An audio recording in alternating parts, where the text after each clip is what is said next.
عراق کی جنگ کی بات ہے کہ جب آیت اللہ خامنائی پریزیڈنٹ تھے تو اپنے دفتر سے نکل رہے تھے ایک میٹنگ کے لیے، تو دیکھا باہر شور مچا ہوا ہے، تو کہا سیکیورٹی سے کیا مسئلہ ہے؟ کہتا ہے ایک بچہ ہے 12-13 سال کا، وہ پہلے کہا کہ میں نے پریزیڈنٹ کی صرف زیارت کرنی ہے، دیکھنی ہے، اب وہ بضد ہے کہ مجھے ملنا بھی ہے۔ تو انہوں نے کہا کہ ابھی وقت ہے، بلاؤ اس کو۔ جب وہ آیا تو 12-13 سال کا بچہ اور روتا ہوا، آنسو گر رہے ہیں، تو کہا اس سے نام پوچھو، اس نے نام بتایا، بولا کہاں سے؟ اس نے بتایا کہ کسی نارتھرن ایریا کا ہوں۔ تو پھر انہوں نے اسی کی محلی جو لینگویج تھی، جو اس کی نیٹو لینگویج تھی، اس میں اس کو گفتگو کی، تو یہ تھوڑا سا خوش ہوا۔ تو پوچھا کیسے آنا ہوا؟ تو اس نے بڑی عجیب بات کی، یہ ہے کربلا۔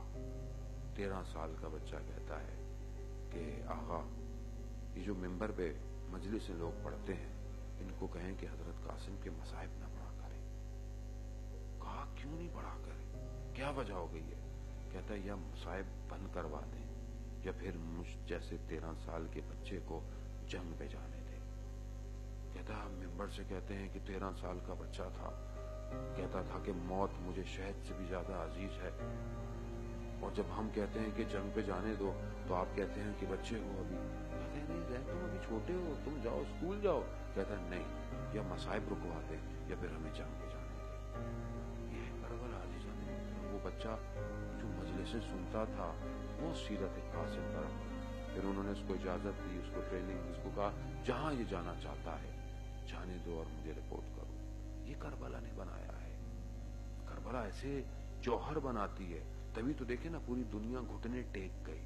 27 ملکوں کی فوج تھی صدام کے ساتھ، 27 ملکوں کی فوج تھی، اور ادھر اکیلا تھا اور اسلحہ بھی نہیں تھا، کچھ بھی نہیں تھا، تازہ تازہ انقلاب تھا۔ ایک فٹ کا ٹکڑا بھی نہیں دیا ان جوانوں نے۔ کیوں؟ کیونکہ کربلا سامنے تھی۔ اپنی شرٹوں پر لکھتے تھے یا شہادت یا زیارت، یا مولا شہادت دے دیں یا امام زمانہ زیارت کروا دیں، بس تیسری کوئی چیز نہیں چاہیے۔ ہاں عزیزان محترم، میں نے وہ کتابیں پڑھی ہیں کہ جس پر انہوں نے لکھا ہوتا تھا ان کی وصیتیں، کہ کسی نے یہ لکھا ہوتا تھا کہ جب میں شہید ہوں تو میری گردن میرے تن سے جدا ہو، کوئی کہتا تھا میرا بازو میرے تن سے جدا ہو، کوئی کہتا تھا میری باڈی ملے نہیں، کیوں نہ ملے؟ کیونکہ میری سیدہ کی مرکت کا نہیں پتا، میں بھی گمنام رہنا چاہتا ہوں۔ یہ کمال تھا، کمال تھا، گمنام مرے ہیں، ایسے ایسے مرے ہیں کہ جو ان کے اپنے پلاک کاٹتے اس کو پھینک کر توڑ کر پانی میں پھینک دیا، تاکہ جب میرا بدن ملے تو پتہ نہ چلے کہ میں کون ہوں۔ اخلاص خدا کی راہ میں ایسا تھا، میری زندگی میں ہے۔ میں کوئی کام کرتا ہوں، میں اپنے نام کے لیے کرتا ہوں، اپنے آرگنائزیشن کے لیے کرتا ہوں، کس کے لیے؟ خدا کے لیے کام کرنے والے تو صرف خدا والے ہوتے ہیں۔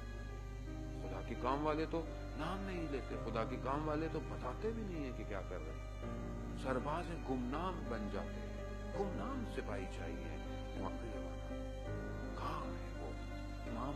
وہ انہی صفوں میں ان کو ڈھونڈ رہا ہے، انہی صفوں میں ڈھونڈ رہا ہے، انہی صفوں سے کہ جو حضرت عباس کی وفا پر گریا کرتے ہیں، حضرت عباس کی وفا اور اطاعت کی گفتگو کرتے ہیں۔